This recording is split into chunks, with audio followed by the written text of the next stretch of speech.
going to show you how I took this window and made it look like this. I've got 3 windows to do, and I'm going to show you my process. Now, to start off, I had done the windows with these permanent markers that I found at my local dollar store, and they worked really well, but they faded within a week. So then I looked and did some research, and I found out a method of you taking acrylic paint, because acrylic paint seems to last longer, and a bit of Modge Podge. So you mix them. I'm going to show you how I do it, but also I worry about my glass. So in order to protect my glass, I picked up some of these at my local dollar store. It's sheet protector, book protectors, but you could also use like a clear matte tack. And I'll show you my process on how I make my windows look like this. Okay, so first I'm going to clean my window. I still have to do the outside of it too, but this way I'll clean the inside. These are really older windows. They've been in the house forever. They're just single pane. But we don't really sit here and look out these windows because it's really, we don't really use these windows as much. So I thought I would just clean them and cover them. And this way, it still lets light in, but it's more private. And I love the effect of it. Okay, everyone. So what I do is I take the protector stuff, or like I said, you could use a clear matte tack. I mean, you might be okay with not using anything, but I just wanted to use something like this to protect the window just in case. Because this should come off. It's probably a little hard to take off, but it shouldn't be too bad. So then I'm just going to measure and cut. I'll have to do it in 2 pieces, but it's okay because you can't really notice once they're on. Like, you see it a little bit. Like, if you look back at my original window, you see a very small line here where they connect. But I don't find it super noticeable. Not from a distance anyway. Okay, so I'm going to get to work of measuring and cutting it and putting it on, and I'll show you my techniques while I'm doing it.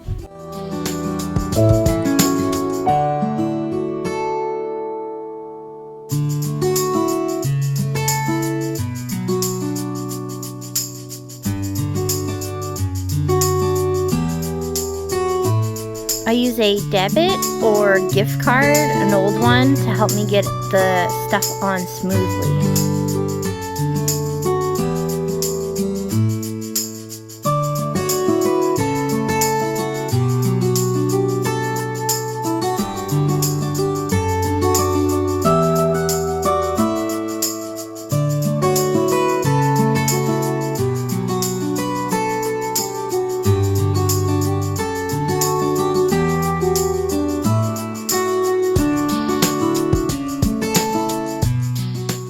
Okay, so as you can see, it kind of adds a bit of a blurry effect. You can still see through it, but it, compared to the top that doesn't have the plastic yet, it does add a bit of a, but there is a few bubbles, but they'll come out when I paint, or I could poke them with a pin too, and it might help get rid of them.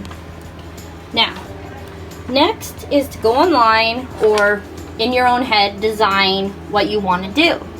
So I went on, and I'm gonna do this one here was space themed. We've got the ship from Futurama, Halo Master Chief head, and the TARDIS from Doctor Who. This one I think I'm gonna do video game themed. And one of my favorite and my kids' favorite, well, the whole family's favorite, is Mario. So I went on and I looked at some ideas, and I drew up a very rough draft of what I think I want on this window. See, I'm going to have Mario and Luigi and Toad and Peach and some of the designs I want on the edges. So now what I'm going to do is because I'm not sure if I just want to jump into painting, I'm going to take my black markers and I'm going to do all my outlines with them. And then after that, I'm going to make up my paint mixture and paint it most likely. But first, I'm going to start by drawing it out with my markers. So, I'm going to get to it. It's hard because the sun, eh? I'll move you to the other side, I think.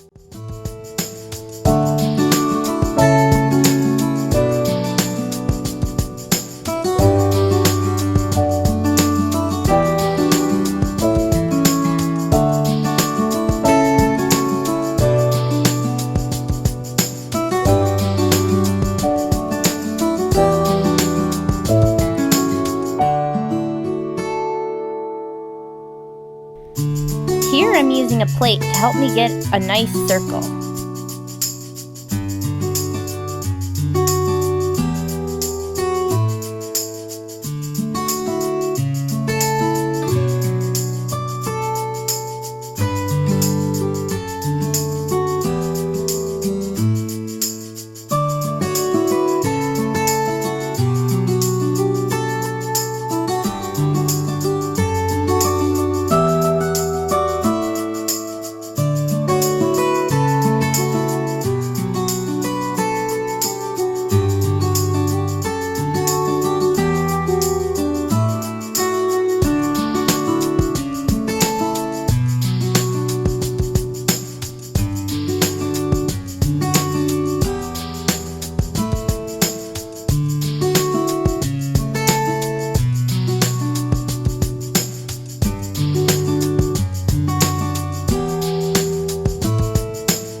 Peach, Toad, Mario, Luigi. And then I just got to decide if I'm going to do the background solid and this solid, or if I'm going to add some more designs to it.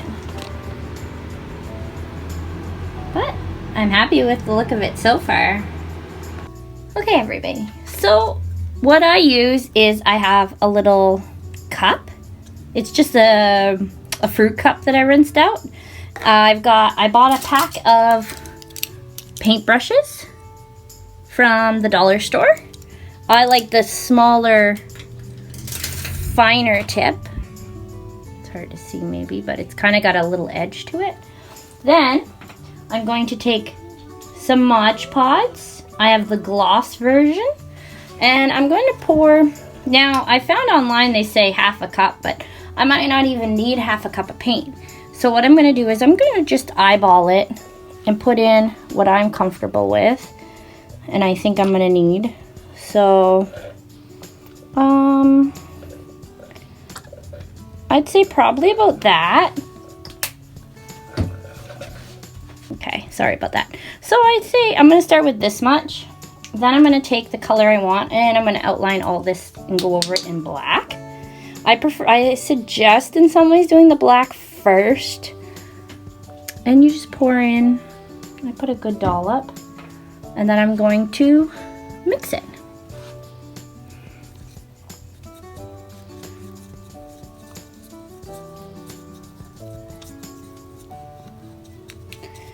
You're gonna mix it until you get the right, like you're gonna mix it till you see no white. And then you're gonna decide if you like that shade of black or if you want it a bit blacker.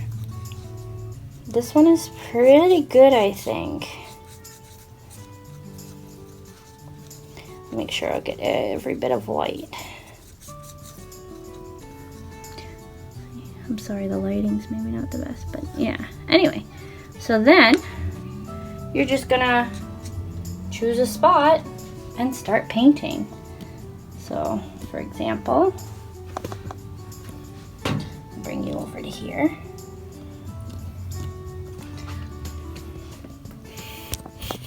There we go. So I'm just going to carefully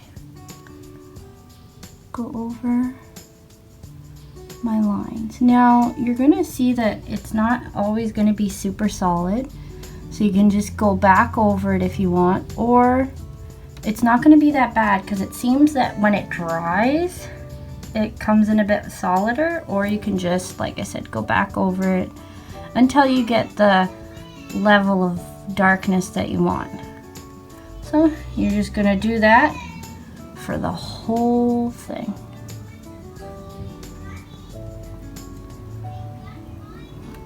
Like that. Now I could maybe have a finer paintbrush for these smaller details, but you do want the black to be prominent, I find, because like a stained glass, it always has that black connecting. And there.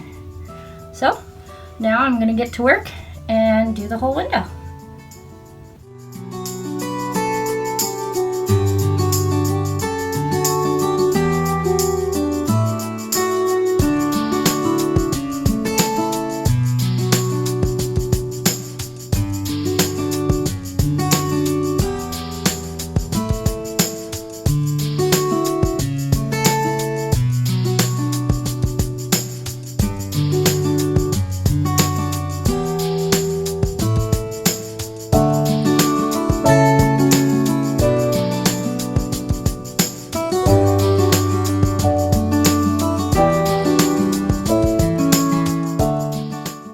Now another thing I want to let you guys know is if you make a mistake with your black permanent marker, I haven't tried this on the paint, but while I'm thinking about it before I forget, if for example you've got a bit of black on there that you're not happy with, that little bit, probably not a big deal, but I just want to show you this technique that works to get the permanent marker off. You need a piece of paper towel, and I have here some nail polish remover. So you just put some of the nail polish remover on the paper towel, or Kleenex or whatever, if you have a sponge, and then you just wipe it, and it comes right off. I had some mistakes with the Stardew Valley duck and chicken. I was actually gonna do a Stardew Valley dinosaur at first, and I had the whole dinosaur, but then I wasn't happy with the way it looked, so I nail polish removered it and put the ducks on, and you can't even tell that there was a dinosaur there before. So yeah, just a little tip in case you're having some trouble. Okay everyone, so as you can see, I've got my first coating of the black. Well, I only do one coating because you do want the light to shine through. You could do two maybe on the black, but I just do one because I find it's good enough. And just a hint to anybody, I put my words like this, but you're not going to actually be able to really read them from the outside. You'd have to do like a mirrored image in order for them to be in the right order outside.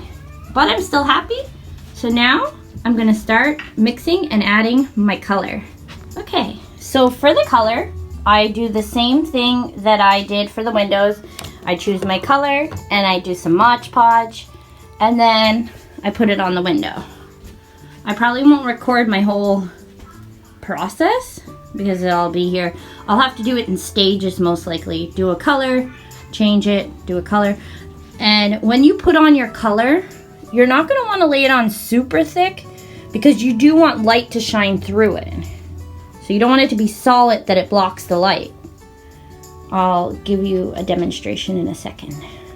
Okay, so I have my little cup. I take my Modge Podge and I add it into the cup. You don't need a super lot because you're going to be putting it on fairly thin. So, coming to join me, Lemon? Okay, I've got this color. It's kind of like Tamario and that skin color I found. So, I'm just going to add a few drops. If I can get it to come out. Oh, it's a bit more than I planned. But then we're just going to mix it up with the Modge Podge. Now make sure you don't, in between or even pausing if you've got to, most likely you're going to have to rinse your dish and clean off your brush because the Modge Podge is going to dry out fairly fast. So even when you're working with it, if you're working with a color that's taking a long time, I suggest keep stirring your dish off and on so that the Modge Podge doesn't have time to sit and start drying. So I'm going to show you how I apply it so that you know. I just go over, and you don't want it to be super solid like I said, and it's okay if you go over the black a bit because it doesn't seem to show through the black on the other side. I try to avoid it as much as possible, of course, but and then you just spread it out. Don't mind but yeah, so then just like that I go over it there, and that way it'll darken.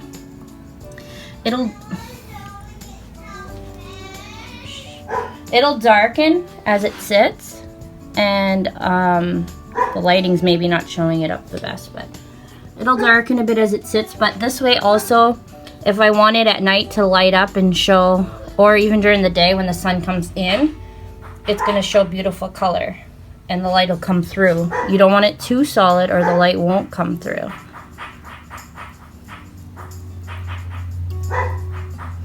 And I just do it color by color as much as I can.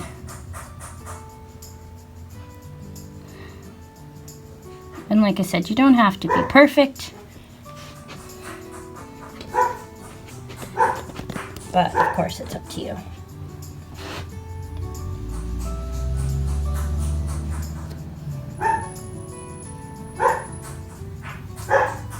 And like I said, you can take time and do the process.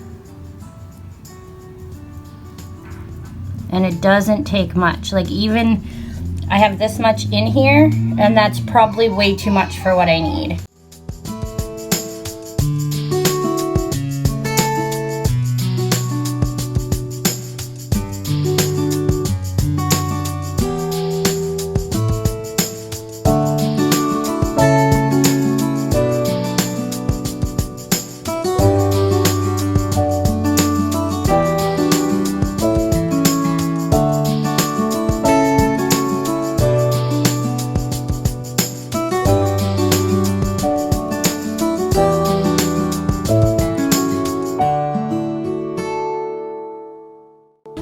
And see, I've added some color. Now, one thing I do is when I have my colors, say for example, I'm using a specific color. Like when I did the skin tone color, afterwards I want it a darker brown, but not as dark as the brown that I had. So what I did is I mixed the colors. I put a few drops in with the skin color, and then I got this shade and I painted it. That way I didn't have to rinse out my cup and reuse it. So you can do that. For example, I just did some blue, but I did what I needed, and then I added a color to it to change it up a bit so that I wasn't wasting my paint in between. Yeah, paint in between because we don't want to make that paint in between, so that's why I do it good. Now, to get back to work to add some more awesome color. Okay, everyone, the moment of truth. I've got the window all done. Now, one tip is it's really hot today, and probably wasn't the best because the Modge Podge paint mixture was drying faster than I could even put it on. But I'm really excited about the way it turned out. I will try to get some outdoor footage to show you what it's like from the outside. And just so you know, the original one I showed you, Doctor Who, it's been about a week now, and the color is still holding strong. So fingers crossed. I will keep you updated, of course, in the comments below. But I've got one more window to do, and I'm super excited. I also have a little window there that I'm probably gonna do too, but I will keep you posted on that. And this is the outside. I will try to get some footage of it at night. And like I said, I've still got one window to go. But I'm pretty packed. Show you the other window that I finished. I've got my son's favorite, SpongeBob. A YouTube channels my husband and I like, and my daughter's favorite, Frozen. And I also did my window on the door. This one is Studio Ghibli themed, and I have this big, it's supposed to be a cherry blossom wreath. Now see, the words are actually good for outside. Please use other door. And how I did that was I went outside with my permanent marker, wrote what I wanted on the window outside, came back in, painted it from this side using it as a stencil. Then I went back around and wiped off the permanent marker. So now the words are perfect for people outside reading. So, with lights on,